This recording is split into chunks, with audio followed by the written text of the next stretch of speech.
আজকে রোজা আছেন নাকি? রোজা আছি, তসবি দিয়ে আল্লাহর কাছে কইতাছি, আল্লাহ টাকা দাও, টাকা দাও, টাকা দাও, টাকা দাও। হ্যাঁ, টাকা চান কি আপনি? তাহলে আমি কি চামু? রোজার দিনে টাকার ভিতরে সুখ, টাকার ভিতরে শান্তি, টাকার ভিতরে সর্বকিছু। আপনি তো রোজার দিনে মাপ চাবেন যে আল্লাহ আমি যা ভুল করেছি, আগে যা করেছি সেগুলোর জন্য মাফ করে দেন। আপনি টাকা চাচ্ছেন কেন? আমি কি লেগে মাপ চামু? আল্লাহ তো বলত, আল্লাহর কাছে মাপ চাই আমি বিপদে পড়ুম নাকি মিয়া? আল্লাহ, এটা কি বলেন? আল্লাহ বলত। আল্লাহ কেমনে বলো? আরে আমরা যা কিছু করি সবকিছুই আল্লাহর দোষ। আল্লাহর ভালো করলো আল্লাহর দোষ, খারাপ করলো আল্লাহর দোষ, উষ্টা খেয়ে পড়লো আল্লাহর দোষ, না খেয়ে থাকলো আল্লাহর দোষ। তাই আল্লাহ বলত না? আল্লাহ বলো। তাইলে আপনি চালাক। আমি চালাক? আজকে রোজা আছেন? হ্যাঁ, আমি রোজা ডেলি 8-10টা করে রাখি। হ্যাঁ, আপনি মতন 1-2টা রোজা রাখি না। আমরা 1-2টা রোজা রাখি, আপনি 8-10টা কিভাবে? আমি 8-10টা রোজা রাখি, কারণ আমারে কেউ কিছু দিলে আমি না করতারি না, শরম করে। মানে কে কিছু কি দিব? দিনে কি আপনার কেউ দিবেনি? রোজার দিনে কেউ কিছু দিবে না? কত জনে দেয়, কি দেয়? কত জনে দেয়, ভালোবাসা দেয়, এই কথা শুনলে তো আপনার টুটু দেয়, গোলাপ ফুল দেয়। এই রোজার দিনে আপনি এই কথা বলছেন, এই কথা শুনলে তো আপনাকে ধরে মাইসে ধরে মারবো। আমার বাতের ব্যারাম আছে, বাতের ব্যারাম আছে? মাঝে মাঝে পাবলিকের মাইর খাইলে বাতের ব্যারামটা একটু ক্লিয়ার থাকে।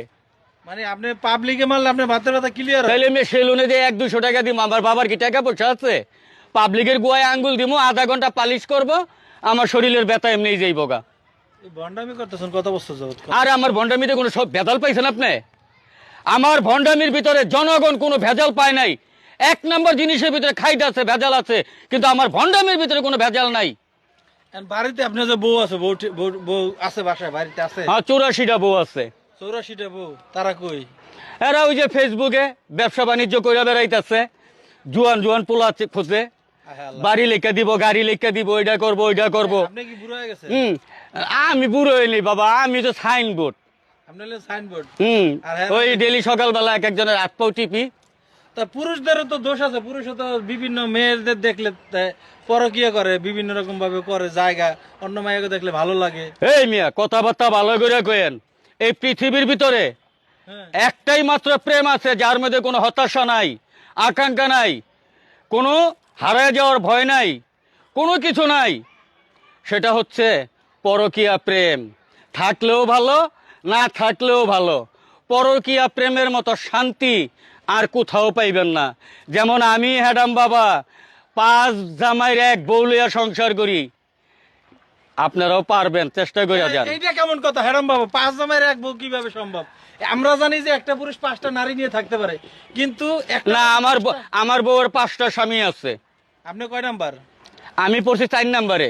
4 নাম্বারে? বরিশালের মাইয়া লোক তো, এগো অল্প জামাইতে পোষায় না, তা কিভাবে কেমনে? এগো একাধিক স্বামী লাগে। তো কেমনে কি কেমনে কি? যেমন আমার কাছে 1 বছর থাকে, হ্যাঁ। আমার বউয়ের আগের স্বামী আছে আবু তাহের মাস্টার, তার কাছে 1 বছর থাকে। আমার তারপর আরেক স্বামী আছে জালাল মিয়া, তার কাছে থাকে। একজন উকিল আছে, তার কাছে থাকে। 5টা স্বামী নিয়ে আমার বউ দিব্যি সংসার করতেছে। আমার বউরে যা তা মনে করেন না। রাজনীতির মাঠে যদি আমার বউরে নামায় দিতাম, আজকে আমার বউ এমপি থাকতো।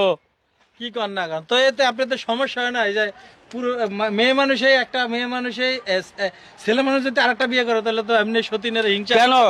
আর না, সতীত্ব নষ্ট হয় না।